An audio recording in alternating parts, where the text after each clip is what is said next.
à cette menace. Alors, toute politique sécuritaire d'un pays s'évalue justement par rapport aux menaces. Donc, face à ces nouvelles menaces, nouveaux comportements, nouvelles attitudes.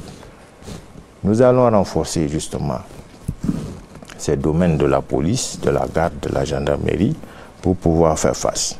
Nous allons revoir le maillage sécuritaire. Le maillage sécuritaire du pays.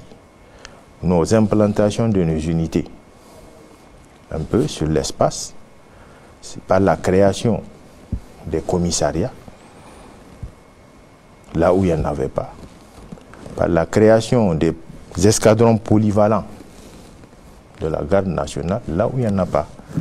Et par la création aussi des compagnies de surveillance de frontières, les CMCF, qui ont montré leur plus-value dans notre architecture sécuritaire. Aujourd'hui, à tête d'exemple, vous avez les escadrons polyvalents de la garde nationale, ceux qui sont déjà construits, toujours sur fonds propres du Niger, ça il faut le dire, à Dogon-Kria, à Bonkoukou, ça a commencé, voilà, à Kokorou, dans la région de Terra, à Yelou et à Torodi. Vous voyez ces efforts qui ont été... Qui sont des zones d'insécurité. Des zones d'insécurité. Les attaques sont récurrentes. Exactement. Donc aujourd'hui, nous ambitionnons rester là-bas. C'est quoi la vision? Nous allons contrôler les zones et rester. Donc voilà pourquoi il nous faut du personnel et il nous faut des infrastructures. C'est des postes fixes. Ce seraient des postes fixes à partir desquels nous pouvons maintenant rayonner dans la zone. Ce que nous faisons jusqu'à aujourd'hui, c'est aller faire des patrouilles, rester quelque temps et quitter. Nous nous sommes rendus compte que là, en le faisant, ce serait inopérant. Les bandits se jouent de nous de cette manière et maintenant nous avons pris sur nous de rester. On restera à côté de la population. On permettra justement à la population de se sentir beaucoup plus à l'aise, à nos forces de défense et de sécurité d'être sur place et de dominer l'environnement, connaître l'environnement. Et de cette manière, nous savons que nous pouvons être beaucoup plus efficaces à ce niveau. C'est aussi des compagnies de sapeurs-pompiers, ça il faut le dire aussi, qui sont créées pour pouvoir être à côté de la population. Nous avons en mémoire les inondations de cette année. Donc tout ça, il faut que nous puissions apporter cette sécurité, apporter cette assistance à cette population. Donc beaucoup de choses sont en train d'être faites à ce niveau. Il y a aussi quelques actions qui ont été faites. C'est quoi? C'est par rapport justement à cette migration. Parce que aussi c'est des menaces que souvent les gens ne perçoivent pas trop. C'est des actions majeures au niveau donc de nos frontières. Quand vous avez vu par exemple le cas des refoulés que nous recevons un peu de notre voisin l'Algérie, à Samaka, voilà. Donc tout ça c'est des situations qui perturbent l'équilibre sécuritaire. Parce que nous étions un pays membre de la CEDEAO, on se croit devoir reverser tout le monde au Niger parce que c'est juste le pays voisin qui est à leur côté et malheureusement nous avons affaire à beaucoup de personnes, plus de 20 000 ces derniers temps, à qui nous avons demandé justement à l'OIM et à l'OHCR de se débrouiller pour faire entrer chacun chez lui. Donc nous n'avons pas demandé à ce que ces gens-là soient reversés au Niger, donc on ne comprend pas pourquoi ils vont rester au Niger et continuer à perturber notre sécurité, parce que c'est de ça qu'il s'agit. Donc il y a tous ces problèmes qu'il faut voir et auxquels il faut trouver une solution adéquate. Monsieur, on va poursuivre cet entretien. On l'a assez souvent vu, sans une franche collaboration des populations, il est difficile de lutter efficacement contre cette insécurité. Est-ce que les populations collaborent aujourd'hui? Au regard de la complexité de la situation sécuritaire de notre pays, nous avons adopté un nouveau paradigme en matière donc de sécurité intérieure, construit autour du concept de la défense civile. Voilà. Donc, c'est une stratégie que nous avons essayé de mettre en place pour répondre donc à cette situation complexe et asymétrique à ce désordre que nous avons vu créé par les terroristes au niveau donc de nos campagnes, alors, il fallait maintenant que le citoyen s'approprie la sécurité. Donc, nous avons des comités de vigilance qui sont donc créés autour des villages, qui travaillent en étroite collaboration avec la population, avec les forces de défense et de sécurité, pour essayer vraiment d'apporter la sécurité. Parce que c'est quoi? C'est des gaps. Nous constatons, comme je vous l'ai dit tout à l'heure, c'est des patrouilles qui vont, des patrouilles qui ne peuvent pas rester éternellement sur le terrain. Et il faut suppléer.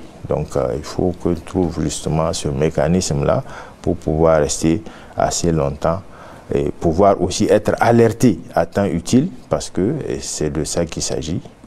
Plus nous avons le temps, plus nous avons été alertés très rapidement, mieux ça vaut pour l'intervention. Donc tout ça, c'est des concepts sur lesquels nous sommes en train de travailler et que nous pensons justement va avoir sa plus-value donc dans cette offre de sécurité que nous proposons au Nigeria. Surtout que le dialogue, il est franc avec les communautés. Le dialogue, il est franc parce que nous avons les religieux qui sont là, nous avons les chefs traditionnels. Donc c'est vraiment des institutions sur lesquelles nous pouvons jouer, nous pouvons demander leur contribution pour que cette offre de sécurité puisse être effective dans ce que nous faisons au niveau donc de l'amélioration des conditions sécuritaires au niveau du... Au stade actuel, vous êtes satisfait de cette collaboration avec la population dans le cadre justement de la lutte contre l'insécurité d'une manière générale? Effectivement, ça a changé beaucoup. Ça a changé parce que la population intervient, la population prévient, elle informe les forces de défense et de sécurité. Ensemble, nous faisons le travail qu'il faut pour que la population puisse être sécurisée. Vous avez pu voir aujourd'hui, cette année, l'effort incommensurable qui a été déployé pour que cette population puisse aller au champ, cultiver, puis que cette population puisse aller au champ, récolter, engranger. Et ça, sa plus-value est là. Aujourd'hui, vous sentez sur le front social l'accalmie qu'il y a. Et c'est tout le sens quand même de la sécurité. Et que je pense, c'est vous qui avez le baromètre de pouvoir définir si cela a été rentable ou pas, a été efficace ou pas. Mais nous, en notre sens, on pense que par rapport à ce que nous avons connu il y a quelques mois, il y a quelques années, où vous vous souvenez très bien, c'était les collectifs, je me souviens très bien de la zone de Tillabéri qui s'était réveillée avec tous les noms d'oiseaux qu'on qualifiait les militaires à l'époque. Voilà. Donc aujourd'hui, quand on sent que tout ça est derrière nous et que la confiance est revenue entre cette même population et son armée, nous, on a tout le sens de croire que ça va. Les lignes ont bougé quand même sur cette question. Monsieur le ministre d'État, un mot sur la consolidation de la paix à travers la sensibilisation des communautés sur la coexistence pacifique et la cohésion sociale. Qu'en est-il des actions de déradicalisation et de réinsertion socio-économique des repentis?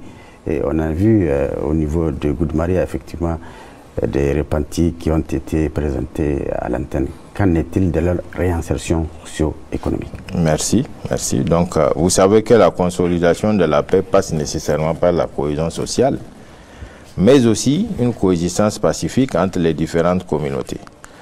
Malheureusement, certaines contingences rendent les choses difficiles.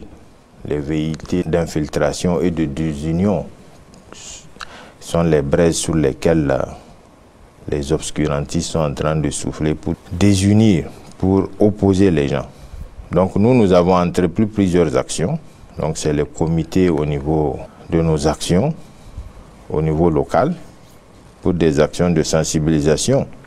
Des forats sont organisés, des caravanes, en collaboration avec la HACP, que vous connaissez très bien, où nous essayons effectivement de voir comment rapprocher ces communautés. Et nous essayons aussi de rendre pratique l'appel du président, chef de l'État, à l'endroit justement de ces jeunes qui se sont fait enrôler dans ces mouvements, de revenir au pays et de revenir pour construire ce Niger qui est notre bien commun. À notre satisfaction, nous nous rendons compte effectivement que ce message est en train de porter. Ces gens reviennent. Nous avons 2 centres, comme vous l'avez situé aujourd'hui, c'est celui de Goudou-Maria et aussi celui de Hamdallah. Je voudrais aussi vous faire remarquer qu'il y a quelques mois de cela, ceux qui étaient dans ce centre l'ont abandonné, les mêmes partenaires. Les mêmes partenaires qui, pour eux, on ne sait pas si c'est l'intérêt du peuple nigérien qu'ils mettent devant ou bien c'est des intérêts que nous, on ne maîtrise pas en tout cas. Pour peu qu'il y ait un problème, on abandonne tout, on s'en va. Il s'agit de quels partenaires? Les partenaires, c'est les organismes.